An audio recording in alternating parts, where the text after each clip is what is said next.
நம்பிக்கையின் தூதர்கள் என்கிற இந்த டிவி நிகழ்ச்சிக்கு இந்த நாளிலே உங்களை அன்புடன் அழைக்கின்றோம். நம்பிக்கையின் தூதர்கள் என்கிற இந்த நிகழ்ச்சியானது கடந்த 50 ஆண்டுகளாக தேவ மனிதர் டாக்டர் ஓட்ஸ் யார்டர் ஆண்டவருடைய வார்த்தையை பகிர்ந்து கொண்டு வருகின்றார். இந்த தேவ மனிதனுடைய சுவிசேஷ செய்தியை யோவான் சுவிசேஷ வேத பாட செய்திகளாக நாம் கேட்கப் போகின்றோம். தமிழில் மொழிபெயர்த்து தருபவர் போதகர் இம்மானுவேல் இளங்கோவன் நான் தான். இன்று நாம் சிந்திக்க போவது தேவனுடைய வார்த்தை, த லோகாஸ் காட். இதற்கு ஆதாரமாக இன்று நாம் கற்றுக்கொள்ளும்படியாக யோவான் 1ஆம் அதிகாரத்தை திருப்பிக் கொள்வோமா? த லோகாஸ் காட், தேவனுடைய வார்த்தையே கடவுள். அத்தியாயம் 1. லோகாஸ், வார்த்தை. கடவுளை பற்றிய யோசனை, கருத்து பலரை குழப்பியுள்ளது. குழப்பம் அடைந்துள்ளனர். முக்கியமாக கடவுள் மனிதனாகி நாசரேத்தில் இயேசுவின் உருவில் மனிதனாக வந்தார் என்பது. ஒரு முறை நான் என் யூத நண்பருடன் பேசினேன். ஒரு உண்மையான கேள்வியை அவர் எழுப்பினார். ஏன் அவர் அந்த கேள்வியை எழுப்பினார் என்பதை நான் மிகவும் தெளிவாக புரிந்து கொள்கிறேன். அவர் சொன்னார், ஒரு யூதன் எப்படி கடவுளாக இருக்க முடியும் என்று என்னால் புரிந்து கொள்ள முடியவில்லை இந்த கேள்விக்கு என்று அவர் கூறினார். சரி, நான் கூட அதை உண்மையில் புரிந்து கொள்ளவில்லை. ஆனால் அது பிரச்சனையும் அல்ல, கேள்வியும் அல்ல. பிரச்சனை என்னவென்றால், ஒரு மனிதன் கடவுளாக மாறுவது அல்ல. ஆனால் கேள்வி என்னவென்றால், கடவுள் மனிதனாக மாற முடியுமா? இந்த கேள்விகளை கேட்கும் உரிமையை நாமும் கொண்டுள்ளோம். த லோகாஸ், வார்த்தை யார்? வார்த்தை எங்கே இருந்து வந்தது? வார்த்தை என்ன செய்தது? இவற்றை விட புதிரான கேள்வி வேறு எதுவும் இருப்பதாக நான் நினைக்கவில்லை, நம்பவும் இல்லை.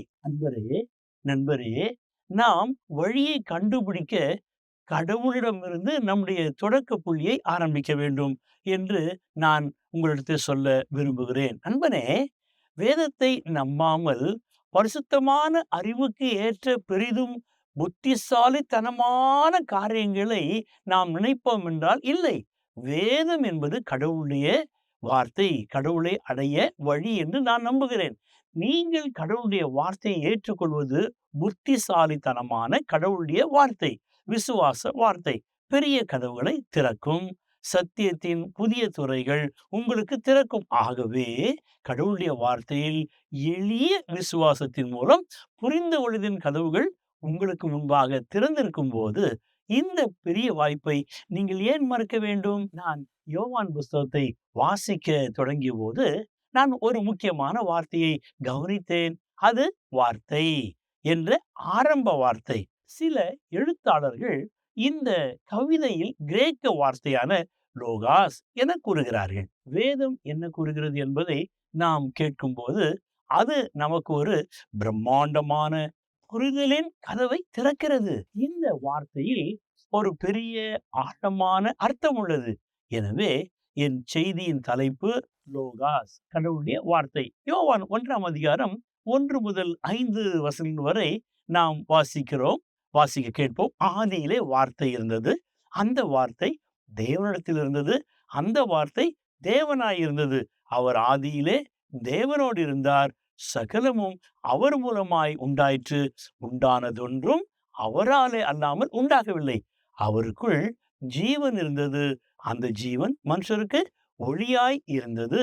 அந்த ஒளி இருளிலே பிரகாசிக்கிறது. இருளானது அதை பற்றி கொள்ளவில்லை.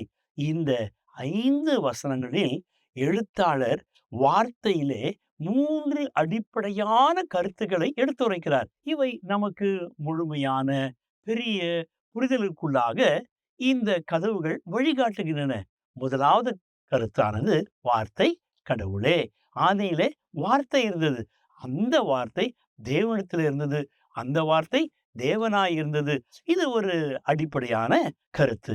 இந்த கருத்தை எழுத்தாளர் மிகவும் தெளிவாக ஆதரிக்க தொடங்குகின்றார். இந்த வார்த்தை ஆரம்பத்திலே இருந்தது. வார்த்தை இல்லாத நேரம் எதுவுமே இல்லை. இந்த வார்த்தை எப்பொழுதும் நிலையானது. நாம் மனிதர்களாக வார்த்தையின் அர்த்தத்தை புரிந்து கொள்ள மிகவும் சிரமப்படுகிறோம். அதற்கு காரணம் நிமிடங்கள், மணி நேரங்கள், நாட்கள், வாரங்கள், மாதங்கள், ஆண்டுகள் என்று நாம் அவைகளில் இணைக்கப்பட்டுள்ளோம். வார்த்தை கடவுளே. ஏனெனில் அவர் ஆரம்பத்தில் இருந்தார். வார்த்தை கடவுளாக குறிப்பிடுவதன் மூலம் எழுத்தாளர் மேலும் தனது கருத்தை ஆதரிக்கின்றார். வார்த்தை கடவுளுடன் இருந்தது. லோகாஸ் கடவுளுடன் இருந்தார். அவர் கடவுளின் முன்னணியிலே இருந்தார். தேவனுடைய முகமுகமாய் இருந்தார். இந்த குறிப்பை நான் குறிப்பிட்ட ஆங்கில மொழிபெயர்ப்பிலே கண்டிப்பாக இதை நான் வலியுறுத்த விரும்புகின்றேன். ஏனெனில் நான் புதிய ஏற்பாட்டின் கிரேக்க மொழி ஆராய்ச்சியில் பார்த்தபொழுது வார்த்தை கடவுளே நாம் மற்ற வசனங்களில் தெளிவாக மற்றும் உறுதியான இதை போன்ற உண்மைகளை மிகவும் தெளிவாக காணுகின்றோம். வார்த்தை கடவுளே என்பது நீங்கள் இந்த புரிதலின் கதவுக்குள் நுழைவதற்கு அடிப்படையாய் காணப்படுகிறது. இரண்டாவது கருத்து, வார்த்தை என்பது சிருஷ்டிப்பவர். வசனம் 3 கவனியுங்கள். சகலமும் அவர் மூலமாய் உண்டாயிற்று, உண்டானதென்றும் அவராலே அல்லாமல் உண்டாகவில்லை. அவர் மூலமாக எல்லாவற்றையும் உருவாக்கப்பட்டது. இது உடன்படிக்கையாக பொருளின் ஆரம்பத்தை புரிந்து கொள்ள நமக்கு உதவுகிறது அல்லவா? இந்த வார்த்தை என்னும் பெயர் கொண்டவர் எல்லா விஷயங்களையும் உருவாக்கியவர். ஒரு சின்ன குறிப்பு கூறுகிறது, அவர் மூலம் எல்லாவற்றும் உருவாக்கப்பட்டது. அவராலே அன்றி உருவாக்கப்படாத எதுவும் இல்லை. வார்த்தை சிருஷ்டிப்பவராக இருக்கிறது. ஆதியாகமம் 1ஆம் அதிகாரத்தை பார்த்தால் எப்படி கடவுள் ஆகாயத்தையும் பூமியையும் உருவாக்கியதை நாம் பார்க்கின்றோம். அவர் எல்லாவற்றையும் அனைத்தையும் உருவாக்கினார். உருவாக்கத்தின் விவரங்களை பொறுத்தவரை வார்த்தையினாலே சிருஷ்டிப்பவராக அவர் செயல்பட்டார். இங்கு வேதம் இந்த கருத்தை உறுதிப்படுத்தி நிலைநாட்டுகிறது. வார்த்தை சிருஷ்டிப்பவர்.